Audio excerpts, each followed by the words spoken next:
All right. Hello, everyone. This is Michael. I am running a three-part session of the role-playing game No Country for Old Kobolds, which is a variant for the Dungeon World rules. We are all playing kobolds and the champions of a small yet brave kobold village trying to make its way in the deadly world of Dungeon World. We've got 3 players here. We've swapped out one player for another temporarily since our first session last week, and hopefully by our conclusion next week, we'll get all 4 of us here. We have Brian, James, and joining us now for the first time here is Robbie. Welcome, everyone. I guess we should start by, let's see, how should we start? Maybe we should start by quickly summarizing what happened in the first session. Maybe I can start by just giving a quick summary of describing our world, starting with the 3 existing empires that live around and beleaguer our kobold village, and then I can let each of you introduce your own champions. Then we can maybe follow that up with Robbie introducing his contributions over the past week. He not only created a kobold character, but he also added a new want to the village, as every player gets to define one of the things that our kobold village needs and strives to keep itself alive. And Robbie has also defined yet another enemy faction to throw our kobold heroes into peril. So I'm just going to refer back to our character keeper here and state that we are following the adventures of the kobold village of Beardsburn. These kobolds have been wandering around for generations, so long that in fact they don't even remember their country of origin anymore. However, they came upon a particularly inhospitable mountain range, and within the caves of said mountain range, they found some dwarf ruins that they have claimed as their new home, and have named their new home Beardsburn. And right now we have established that the village lives off of 3 particular resources that they are always striving to keep enough of. That being, for example, did I just make an accident? Oh, I made an accident. I accidentally deleted a cell of our character sheet, but it's okay. I've just restored it. So there are 3 things there are 3 wants that Beardsburn lives off of. Silk. Silk coming from the jaws of baby giant spiders.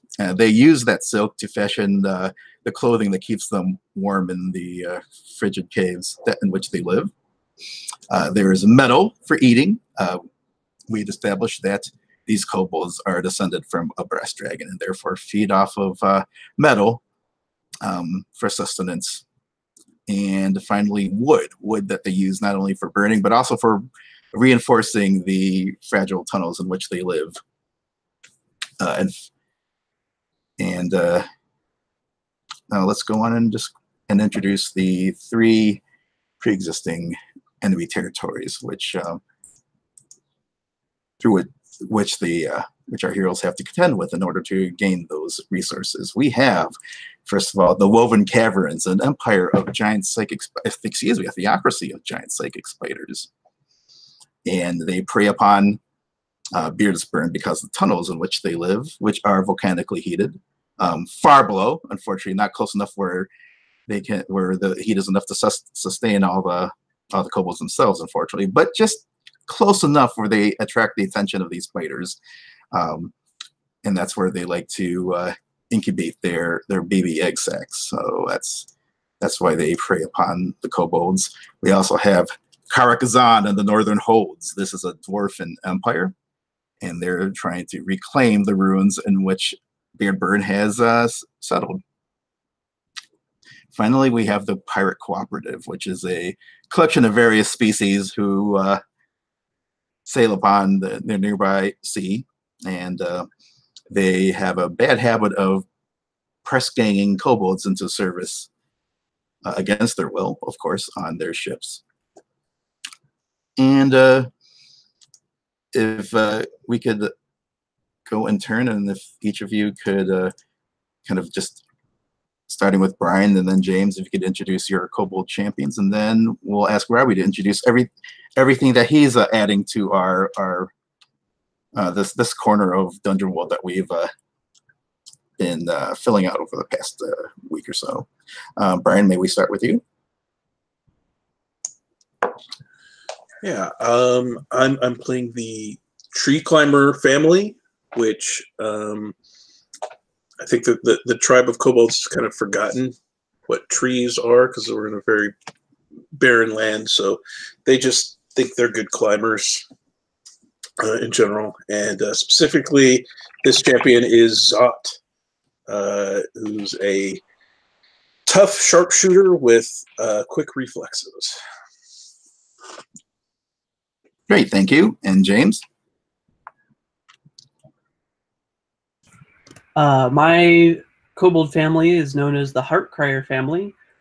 They have kept the concept of religion alive across the generations, but even though the gods haven't been speaking to them for this entire time. I'm playing Selesh, who is the first kobold to come into contact with a trickster god in forever. Great, thank you, James. And Robbie, if you could start maybe by describing the enemy faction that you added to the world, and then go on to describe the want that you added to the village of Beardburn, and then you could wrap up by introducing your champion, please. Okay, so the enemy faction consists of a group of kobold wraiths. These are ghosts that don't seem to realize that they're dead. They think of themselves still as living kobolds, and they're in a place called the Victory Gardens, which is somewhat ironically named because I don't imagine that there's actually a lot of plants growing here, but it's the caved-in remains of a goblin complex that the kobolds were fighting against.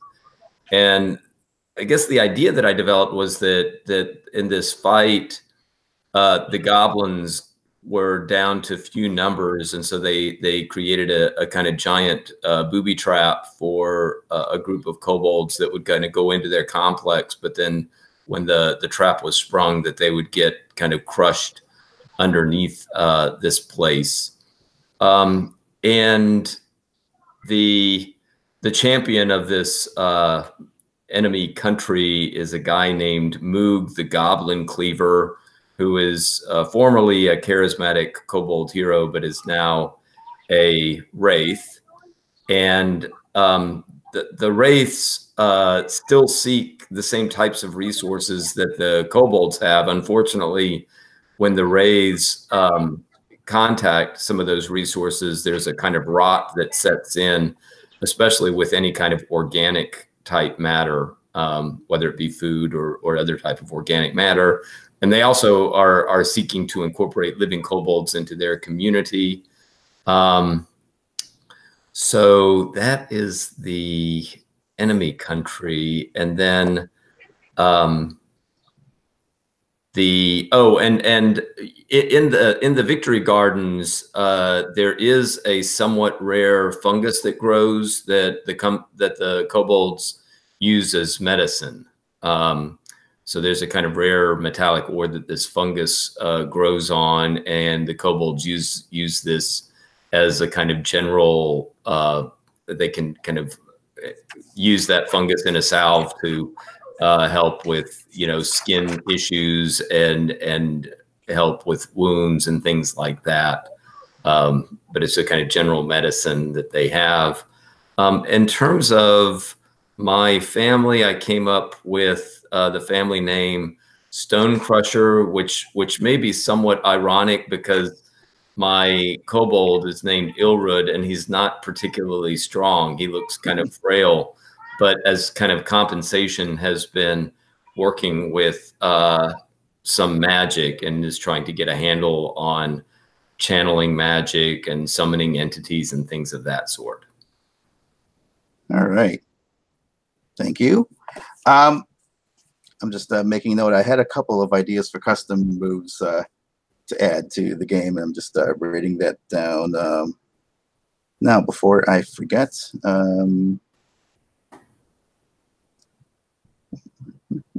Just give me a second here.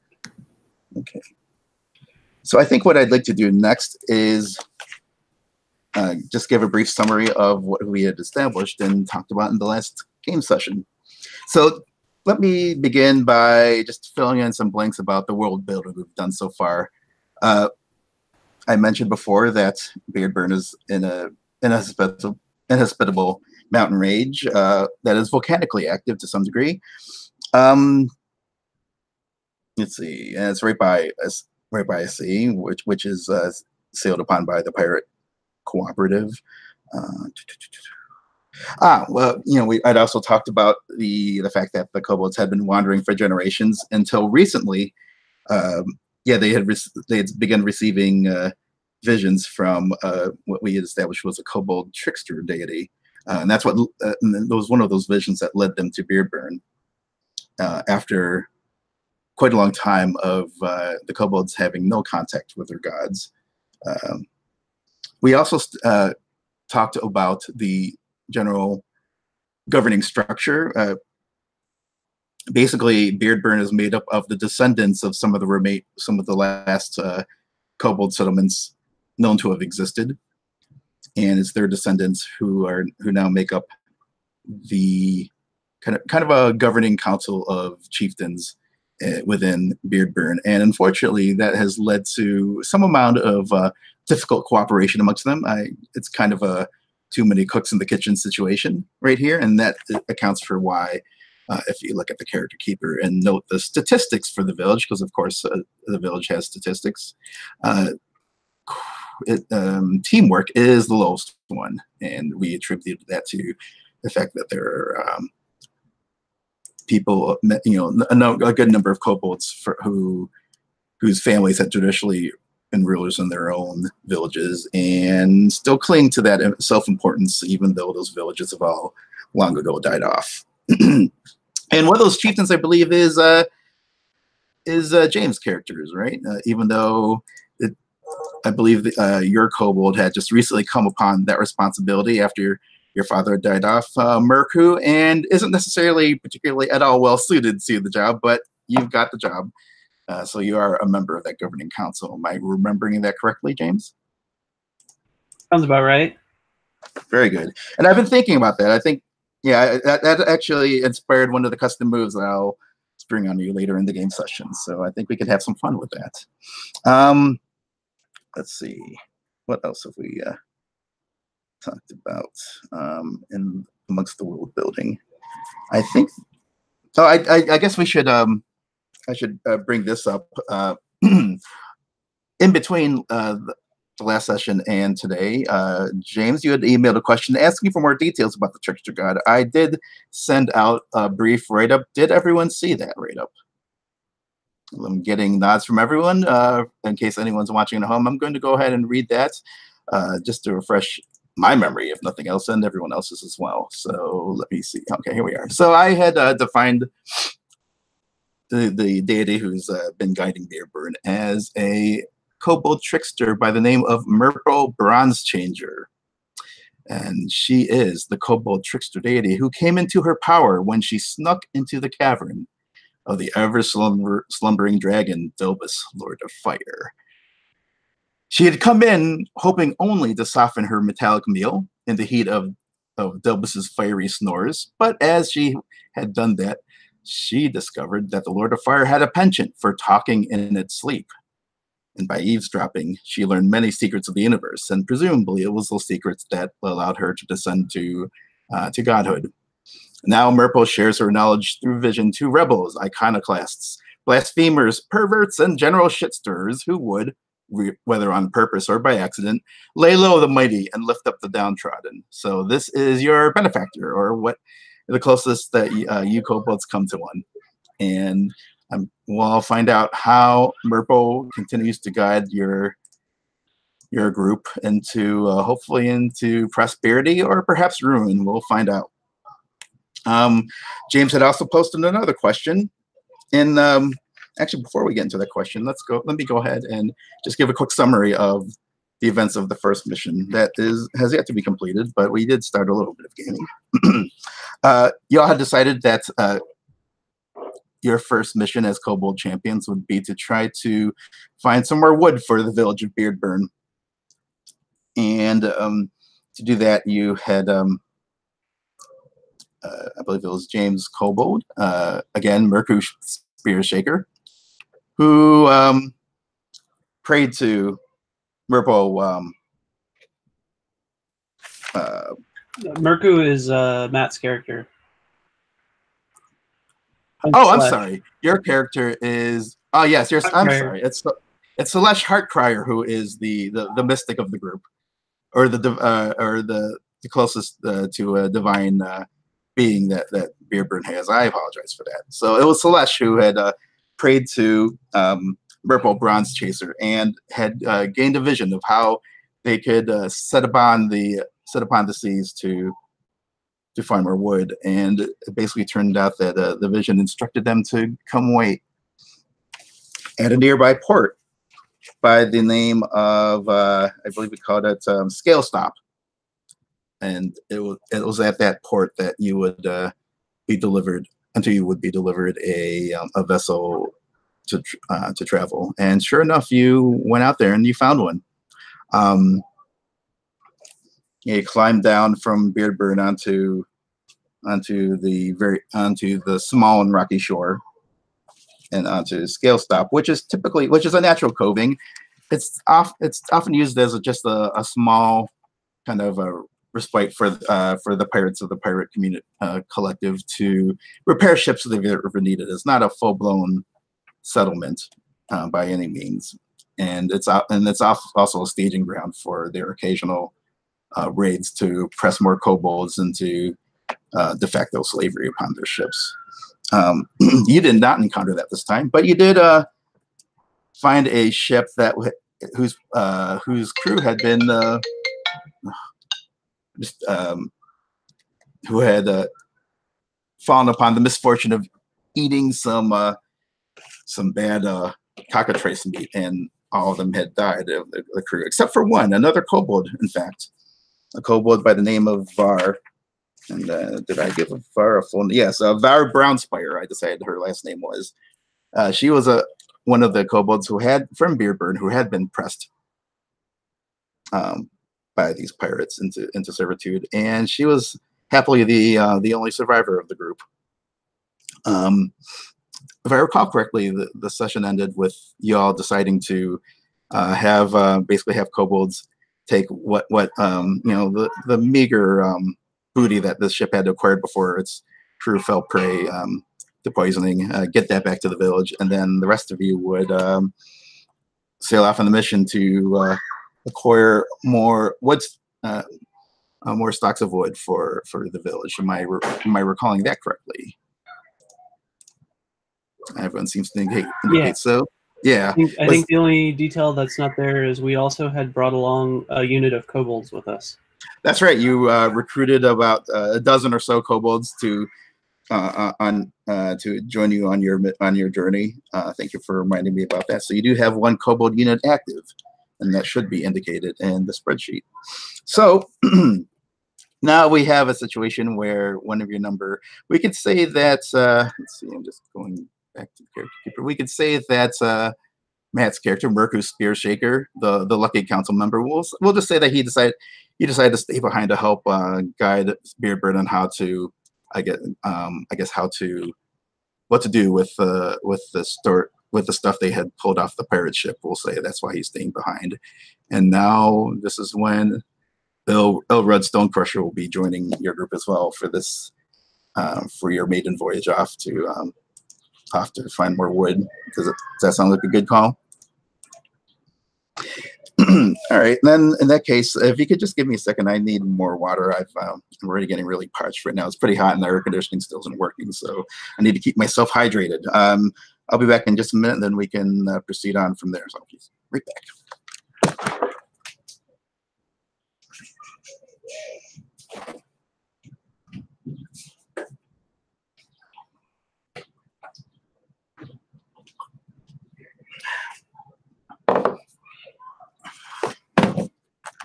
And I'm keeping the picture on hand, so hopefully I won't have to take too many more breaks like that. So let's, again, I'm just going to look over Ilrid's Stonecrusher. Now, this is interesting. So Ilrid, I can't remember if you had mentioned this, but you've taken on the abilities to channel magic and to summon entities. Now, channel magic, if I recall correctly, lets you summon basically elemental explosions, which are pretty potent. They do good damage. But if you roll badly and the power gets away from your ability to control it, well, you can imagine bad things will happen. And the command lets you summon the spirit to do various biddings for you. So, yeah. Yeah, the command looks like it's pretty much purely combat, whereas the channel magic could be combat related, but also seems to leave it open. It has, if you're successful in somewhat controlling it, I guess it's some type of wild elemental thing that you have that you could use for combat, but it looks like possibly if there's some other thing you wanted to do with it, if you were successful with it, could do that. Yeah, I mean, yeah, I'm always open to creative uses of abilities. So yeah, I'll be curious to see how that works out. So now, if I recalled correctly, I think the general idea of the mission was to sail off onto the ship, and I'm sure. Do you recall if you had any particular destination in mind for where you're going to, or how you're going to go about your mission? I believe I recall some details, but I wanted to see what your thinking is on that. Is if you remember what you had discussed the last session, or perhaps if you've had new ideas since then. I think because we rescued Var, we were going to have her tell us how to drive the ship, weren't we? Or was there something wrong with that we talked about? No, there wasn't anything wrong. I think that sounds like a good idea. And Var certainly is very enthusiastic to help you since you saved her life.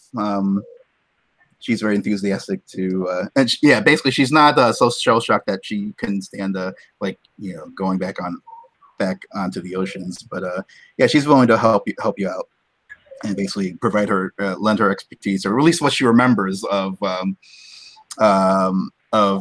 operating a sail ship. Of course, she didn't really she wasn't exactly the captain's first mate. So we'll see how her memory was of.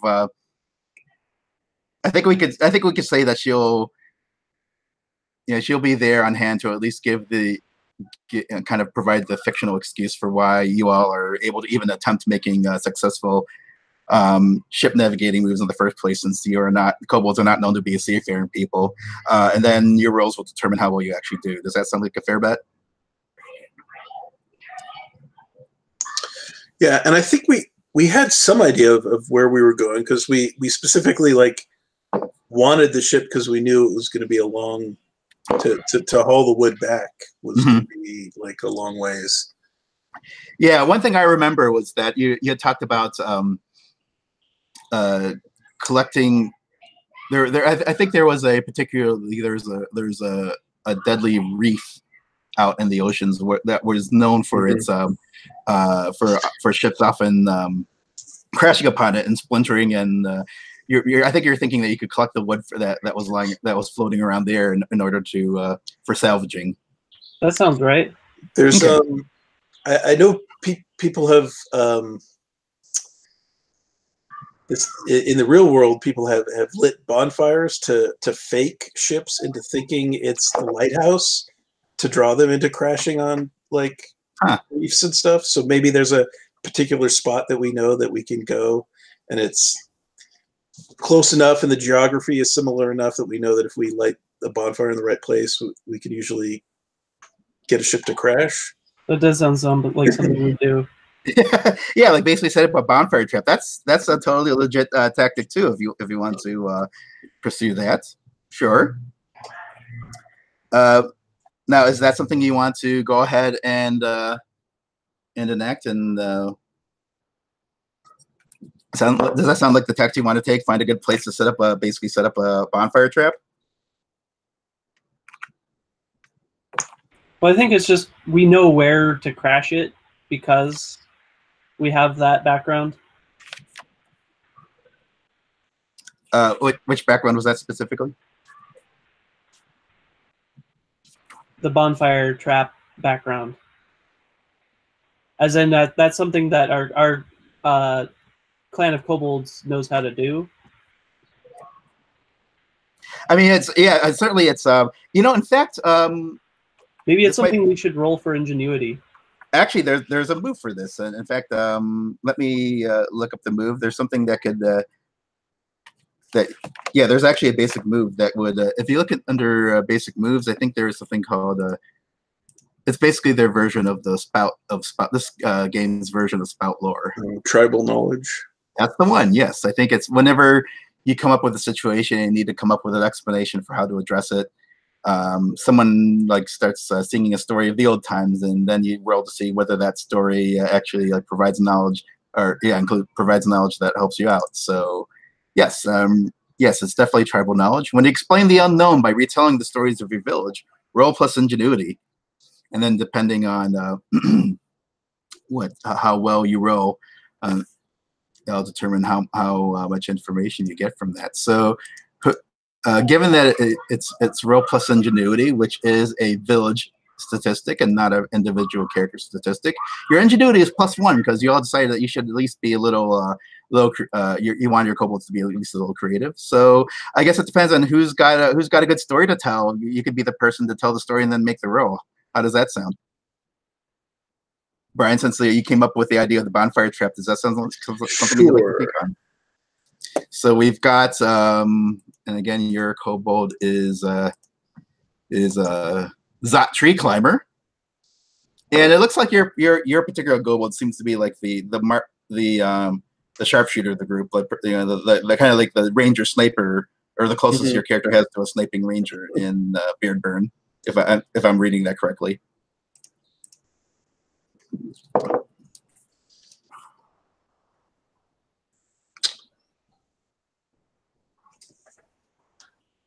Yeah, so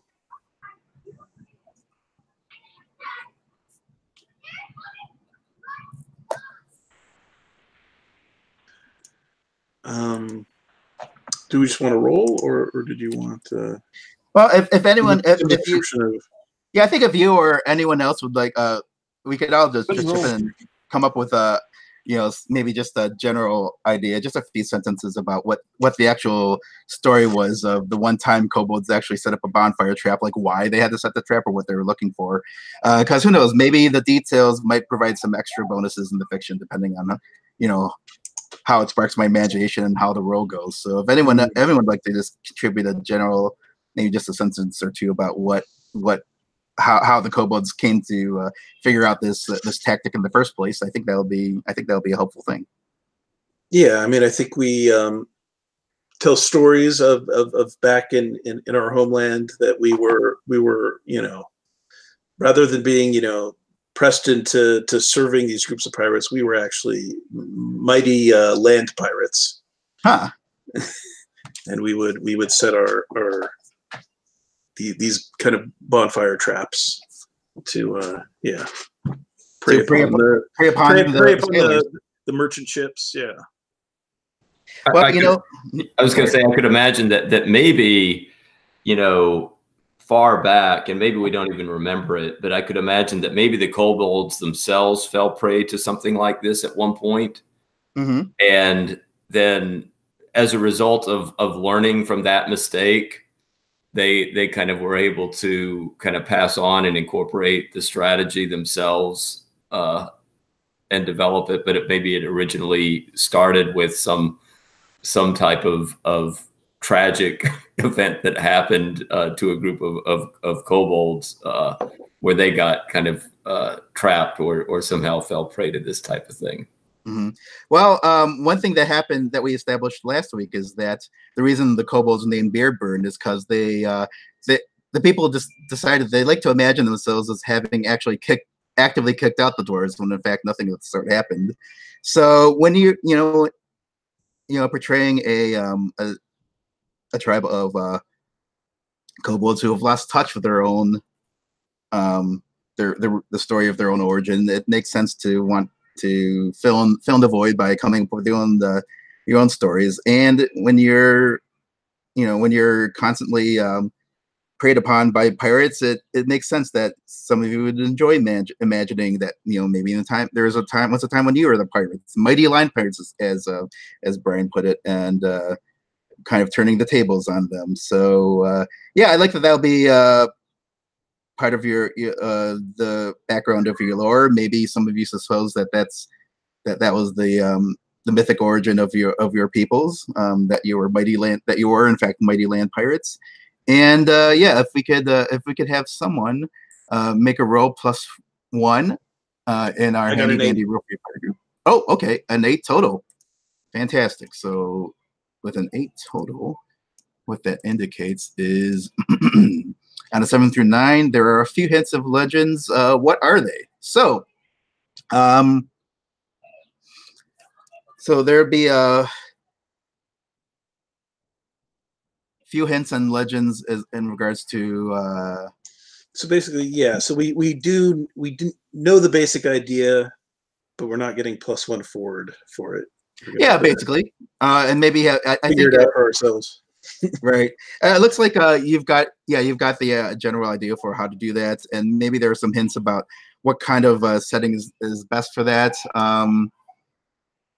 You do remember that you basically just had to just find maybe like the closest forest that was like right next to the shore and use that as your use that as your supply of wood to actually if you find you do have to find like wood that's that's yeah, I mean, well, hell, if you find forest wood, that you might be good to go right there as far as like needing wood. But there's I think we established that there's like a particularly really thick, powerful kind of like wood trunk. I think the idea is we need thick boards to hold up the caves from collapsing. So right.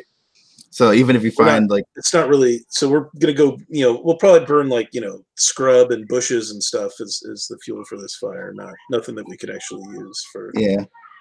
In fact, I might want to make a world building note that there are no real huge forests here, but plenty of if you sail far enough, you could find like scrub and brush. So maybe we should establish that as a fact of life here. Just scrub and brush. Yeah, fantastic. So it'll just basically be what you want to do is just basically sail around and try to find enough, find the right place to set up a bonfire trap.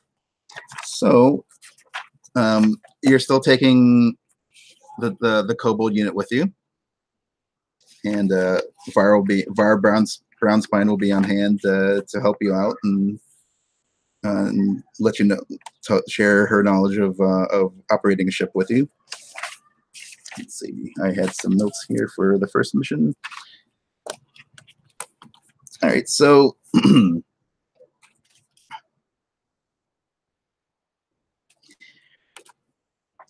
I guess the first I have a couple of questions I wanted to pose to you. Here's one question I'd like to ask. We know that their pirates kind of rule the seas here, but is there anyone? Who do the pirates prey on besides kobolds? Of course, like who sends their ships through here that would draw the pirate cooperative to want to sail these seas as well? Do any of you have any ideas for who else will be sailing around these coasts?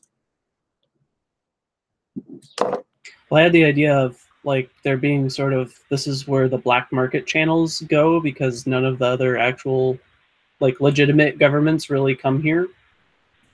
So a lot of the pirates take advantage of that to attack them, since they're not probably going to report them if they get away or anything like that. So no one sends. Are you saying that the various empires that be don't typically send legitimate merchant vessels through here? So anyone who would be sailing here would be most likely up to no good, or at least up to missions that would be embarrassing and they wouldn't want neighboring nations to know about. Is that the general gist? Kind of, yeah. And it's frequent enough, imagine, that the pirates would be around quite a bit. Mm-hmm. But also that's why they picked it, because, you know, they're far enough away from actual, like, other Empire activity. Is it possible that maybe this is like the staging ground for the pirate cooperative, and no one and they basically they go out and do most of their pillaging, and they come back, and then they press more kobolds, but this is basically their home turf, and then maybe that explains why there aren't like a lot of like non-pirate ships in the area. Does that sound like a decent explanation? Yeah, totally. Okay. So this is literally the pirate home, and they pillage elsewhere. Gotcha. Okay. And let's see, what other question did I have here? Did I have any other questions? Oh, okay. No, I guess so we can leave that as is. Do you have any sense about where you want to sail? Are you basically going to be hugging the coasts?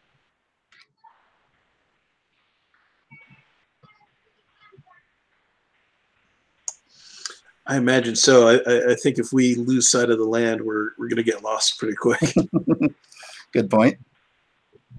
Yeah, so I mean, I guess, and part of it, I guess, would be where Var would direct us, since she is the one who has the best knowledge. But I guess we're going to hug the coast a little bit, also looking for if there's any scrub or anything like that that we could pick up, I suppose, and put on the ship, so that then when we get out to the reef itself, we would hopefully have materials that we could use to build that bonfire on there. Right. Yeah.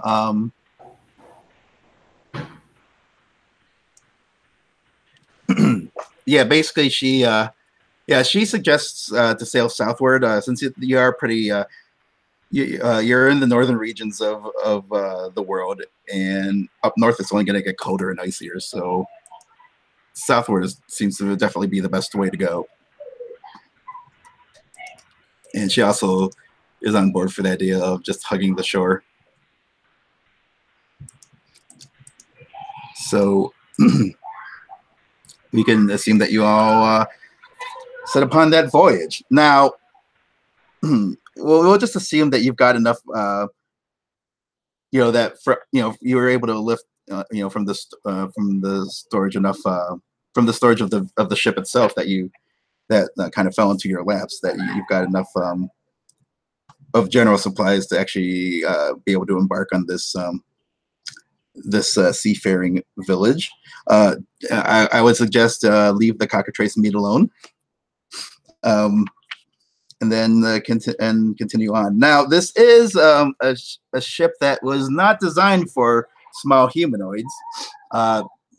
So things like the steering wheel and the masts and the sails, and those are all like for like what would be classified as normal humanoid sizes in your average fantasy role-playing game rule book. So do you have any ideas for how you as 3-foot-tall kobolds can accommodate operating a ship that was not built to scale for you all? Do we have any trench coats? That'll make us into normal humans. just pile on 3 at a time. You'd have a crew of 4, but you'll be 4 very capable kobolds. I mean, yeah, certainly. That's a good question. This was a smaller vessel, so I imagine that like it's not going to be as difficult to do. Well, it was small in regards to like how big the hull was and how much it was designed to store. But as far as like the like the oars, that's all human sized. Right. Unfortunately.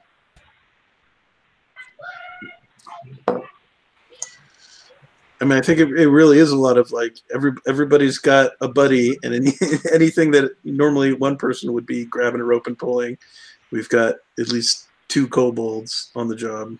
Yeah, I we know. do have a unit with us to act as crew, so Yeah. Yeah, it was. I mean, I know you might have said it in jest, but that might be the best way to go about it. Is just to like, I don't know. I guess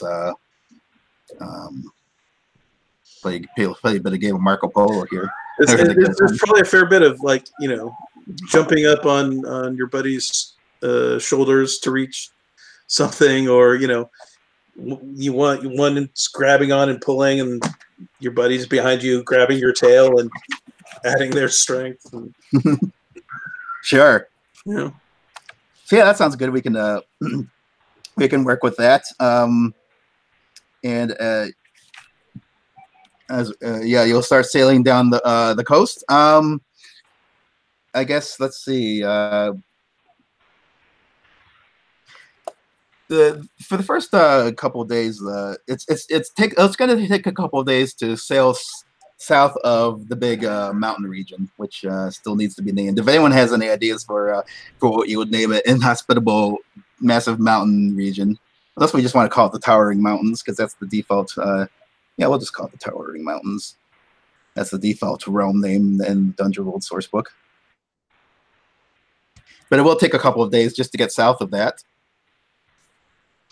And we'll say it's maybe like I guess we'll maybe it's like in order to get to territory that where you're near the kind of brush that you could use to set up the trap. I guess going through the prior captain's navigational charts, and Var knows where he used to hide the key. Oh, here's another question: what'd you do with all those pirate bodies?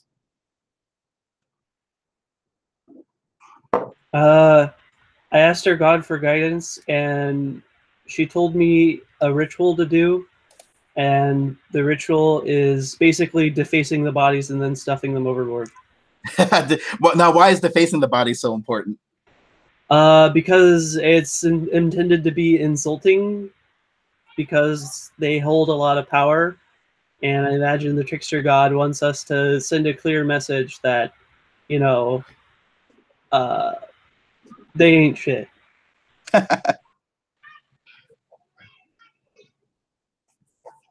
Message: pirates ain't shit.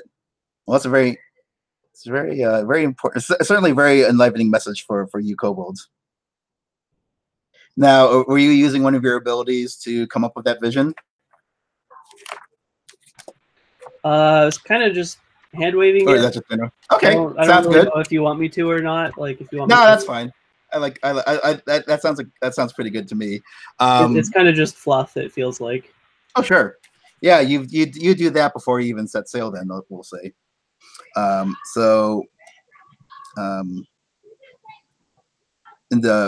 barring any other actions, you would continue sailing south, and maybe a day or two before you get to your destination, where you feel like you could start exploring for a good place for a stakeout, you do see very ominous clouds, very storm-looking clouds ahead of you, and the waters are starting to get choppier. And if you continue southward, you are going to sail right into a storm. How do you want to handle that kind of? How do you want to respond to the oncoming storm? I think maybe we look for a little bay, or if we're hugging the shore, we can find, you know, a bay or the mouth of a little river or something like that we could anchor into. Just a moment, please. I've got someone knocking. I'm gonna need a couple minutes here. I'll message you when I'm. I'll be there in just a minute. I'll message you when I'm ready to come up. Sorry for the interruption. So, but I'll be back in just a little bit. Thanks.